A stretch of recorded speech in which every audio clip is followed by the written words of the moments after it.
2025 world speed skating ચેમ્પિયનશિપમાં આનંદ કુમાર વેલકુમારે કેટલા medal જીત્યા અને કયા જીત્યા છે?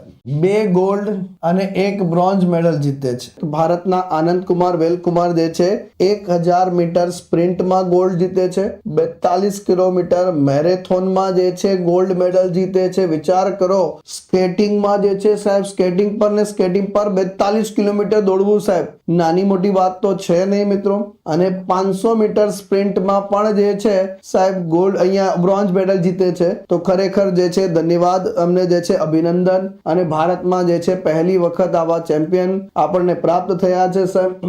તો વર્લ્ડ સ્પીડ સ્કેટિંગ ચેમ્પિયનશિપમાં જે છે 42 કિલોમીટર મેરેથોનમાં જે છે ગોલ્ડ મેડલ જીતીને ઇતિહાસ રચી દીધો છે સાહેબ એમણે. હવે જે છે ટોટલ 2 ગોલ્ડ અને 1 બ્રોન્ઝ મેડલ સાથે જે છે આનંદ કુમાર જે છે ભારતના અથવા વર્લ્ડ ચેમ્પિયન પણ બની ચુક્યા છે. અને ભારત માટે પહેલી વખત જે છે આ સ્પર્ધામાં ગોલ્ડ આવ્યો અને એમાં પણ જે છે પાછો સીધા 2 ગોલ્ડ આવ્યા. ક્રિસ શર્મા જેમણે 1000 મીટર જે છે જુનિયર સ્પર્ધામાં જે છે ગોલ્ડ મેડલ જીત્યો. તો ભારત માટે એ પણ ગર્વની જે છે માહિતી છે અહીંયા. તો રમત ગમતમાં જે છે ધીરે ધીરે સ્પોર્ટ્સમાં ભારત જે છે આગળ જે છે વધી રહ્યું છે ને એક સમય આવશે કે જ્યારે ઓલિમ્પિકમાં પણ ભારતના નામ પર જે છે ઘણા બધા મેડલ હશે મિત્રો.